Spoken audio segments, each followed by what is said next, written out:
পটুয়াখালী পৌর অডিটোরিয়ামের অর্থ আত্মসাতের অভিযোগে সাবেক মেয়র শফিকুল ইসলাম সহ ৬ জনের বিরুদ্ধে মামলা দায়ের করা হয়েছে। জেলা কার্যালয়ের সহকারী পরিচালক রাসেল রনি বাদী হয়ে দুদক পটুয়াখালী সমন্বিত জেলা কার্যালয়ে মামলাটি দায়ের করেন। দুদক জানিয়েছে, পটুয়াখালী পৌরসভার অডিটোরিয়াম নির্মাণের জন্য 2015-2016 অর্থবছরে ঠিকাদারি প্রতিষ্ঠান মোহাম্মদ শফিকুর রহমানের সাথে ৬,33,11,260 টাকার 18 মাস মেয়াদে চুক্তি হয়।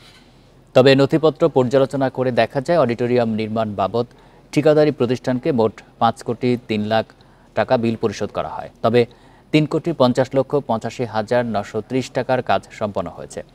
এক্ষেত্রে 1,52,14,070 টাকার অতিরিক্ত বিল পরিশোধ করে আত্মসাৎ করা হয়েছে বলে দুদকের অনুসন্ধানে উঠে এসেছে।